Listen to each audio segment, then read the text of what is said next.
Hi everyone, this is just a basic overview of the 3ds Max 2017 interface. And I'll just go through a little bit of each section, but not much detail, just so you can get yourself around a bit. Okay, the first place I want to show you is the quick access toolbar up the top here, number 1.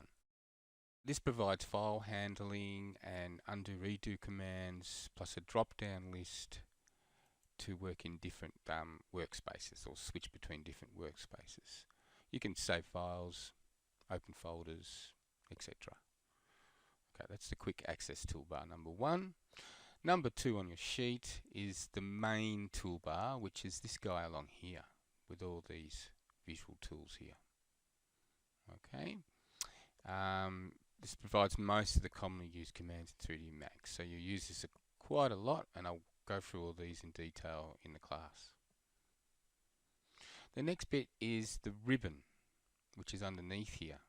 Now the ribbon contains a bunch of tools for modeling, for painting into a scene, and adding people to a scene called populate. Number 4 is the Scene Explorer, which is this guy over here. Now, this has come in over the last couple of years in Max, and that is for viewing, sorting, filtering, and selecting objects in 3D Max, as well as renaming, deleting, hiding, freezing. So it's quite a good part of the 3ds Max to get around and do things. Number 5 is your viewport layouts, but it's actually not appearing here. It's usually sitting down here, and that's because I'm using the default 3ds Max interface at the moment. If I went up to my workspace default up here, and I went to default with enhancements, I'll give it a second. What I'm actually talking about is this guy down here, and this is all about your viewports here and changing them. And you might have a bit of a menu here, so you can change the way this is showing up. So you can see I could do it probably something like that. And I've got, the perspective view here and the free views at the top. I can change the layout basically and go back to the default. If you haven't got that button there, then you can actually get to it up in, I'll just take this back to the workplace default. So you can actually get to the default to change the views by going up to views, and you've got a big long list of stuff here you can do, and you can go to say viewport configuration, and then if you go to layout, you can see that you have a different options in there to change the layout. Anyway, you can change these very easily. You can also grab these things and move them around like this. So it's not hard to get the workspace you want, basically, is what I'm trying to say. Number 6 is your status bar controls, which is down the bottom here. And basically that displays prompts and status information about your scene and the active commands that you're using at the time. The coordinates that you see over here let you move things around in space in this area over here, and we'll look into that. So your X, Y, and Z coordinates, that's where this teapot's sitting right now. If I click on it, you can see the numbers.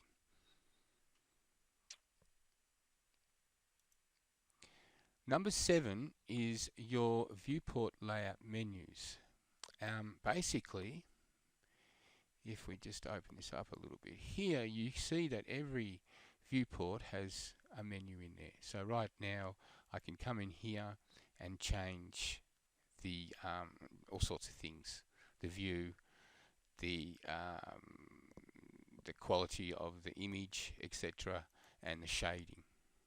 Okay, so everything can be changed. That's in perspective view at the moment. I could change it to top view if I wanted to. Yeah, so you can change all these things manually. So that's the way that works. The next thing in our little list is called, which is number 8, is the quad menu. So when you right click something in 3ds Max, you get this menu. And it's called the quad menu because it's broken up into 4 areas. Depending on where you are and what are you looking at, it will have different kind of menus to do things. At the moment, I'm just looking at the label for, if you can see, I can scale it up, I can rotate it, and do things like that. I can also get to the curve editor and stuff down the bottom. I can freeze it, hide selections, etc. We use this menu quite a lot, and it's called the quad menu. Okay, so that was a right click to get to the quad menu. Now, number 9 is the time slider, which is this guy down here. In the time slider, that lets you navigate along the timeline and jump into any animation frame in the scene. You can quickly set position, rotation or scale keys. So when you make an animation, you produce keys here. And you can modify and do all sorts of stuff. So we'll get into that in a bigger way, of course, because that's the animation side of things there. So the viewports are basically what I've been talking about. That's number 10 in your list there.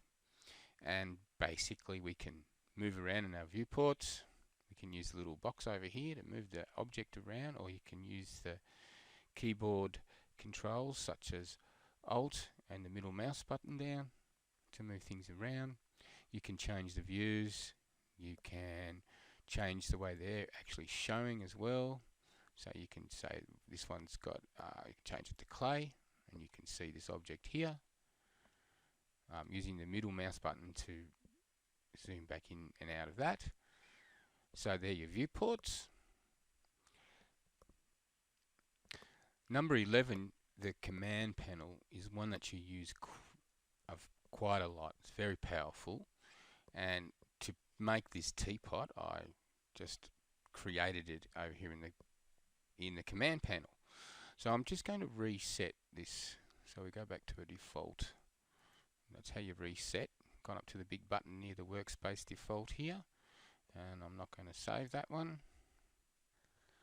Number 11 on your list is the command panel, which is over this side, over here. That is basically where you'll do most of your work. That's where you'll create things. You can see there's a number of things in you can create straight away, like this teapot. You can modify things. You can do all sorts of things. Command panel is one of the ones that you use the most, and it's a very powerful area. Number 12 is your animation controls. Now that lets you create animations and play them, basically. So these guys down here in this area, you've got play buttons, pause buttons, etc. And you can see you've got a few sort of key things here, which is about creating animations, which of course we'll get into later on in the class. Number 13 is your viewport navigation tools, basically. And they're down here, right in the right-hand corner. For instance, if you've got one of your viewports selected, which you can see the yellow line around, we'll go into perspective. That last button right down in the right-hand bottom corner will toggle that up and down. You can pan, you can bring in the field of view, you can pan around. So if I press the pan button here, I can do this. I can rotate in orbit, so I can orbit around the thing. Basically, I never usually use these buttons down here unless I'm doing some kind of animation where I need to. I like to use the mouse to move around and do zooming and etc. Panning, you just hold your middle mouse button down, it's quite easy. So these tools are okay if you want to use them. Number 14 is the Slate material editor, or it's basically a material editor. Now, up in your main toolbar, which is that guy along here, you'll see this thing here. And if you hover your mouse over any of these, it tells you what they are. So that's your material editor. You can just click on that guy and it opens up this interface here. Okay. There's another way to get to there. The quickest way is M on your keyboard, a shortcut for material editor, and you get to this guy here. This is where we make materials, and of course we'll get into this in a big way as well. We actually we sort of use the materials and maps and things from this side. We create them in here, and we get details of the materials in here. So of course we go for that at a later stage in a big way. Number 15, click him off for a second. Number 15 is your render frame window. Now, that's this one here. Now you can see there's a number of frames because you can render things in the cloud.